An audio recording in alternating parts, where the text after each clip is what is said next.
ভাই কি তাই খারাপ আরে এখানে যে অবস্থা হয়েছে আচ্ছা এখান বেগিন হই মাটাড়ে বেগিন চলে যায় শফিক হ্যাঁ। কিরে কি হে ভাই আমি আইছি, তুই তো আড়া বান্ধাইছ ঠিক আছে, হ্যাঁ এখন আড়া যেমন বান্ধাইছ হুম। আরো একা জিজ্ঞেস এইবার তোর না আর একটা কোনো যোগাযোগ নাই, যায় না যুক্তি নাই, কোনো কিছুই নাই। তাহলে তুই যে আড়াই টাকা বাঁধাই আরে স্কিনের দিলি, তুই বাচ্চাই ইগিং করস কিলে, ইগিং করানোর কোনো যুক্তি আছে না। অন আয় আর এন হিসেব করি আমি বান্ধাই লইছি অন আনে যদি কন আনারে আনে হেসে দিয়ে করি কি আর কি তোরে কইছি না তুই আয় তোর বড় না তুই আর বড় এই কথা কর, না আনে তো আর বড় তাহলে তুই আরো জিজ্ঞাসবি না।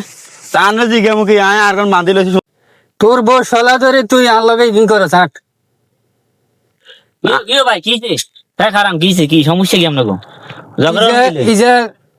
আড়া বান্ধাইছে এই যে আরে কাজ জিজ্ঞান হ্যাঁ যার বড় ভাই না, অবশ্যই তাহলে এই যে আরে জিজ্ঞান এত না খেয়ে দেখো মাছ দেখা আমি বান্ধাই লইছি ইজার বউ জেনে কয় যে এনে চলে, ইজার বউ যদি কয় এনে বই থাক ইজার এনে বই থাক, ইজার বউ যদি কয় বাজারে যা ইজার বউ ইজার ঘরে থাই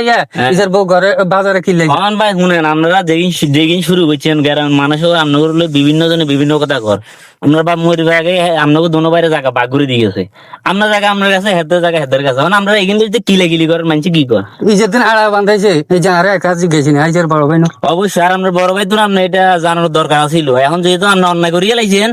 আপনি হেদের লগে হুদা করে লাভ নাই, আপনি আলোকে বিয়ালে যাই ওই চেয়ারম্যান সাহেবের লগে আইসা অতরমু এই বিষয়ে একটা বিচার ফয়সালা হইব। আমরা উদয় গেলে ভাই ভাই মারামারি করলে গ্রামের মানুষ আইব বুঝছেন নেই করিয়েন না আপনারা, ঠিক আছে আমরা বিকালে ওই বোর্ড অফিসে দেয়া করিয়েন চেয়ারম্যান সাহেব আইব কই দিম।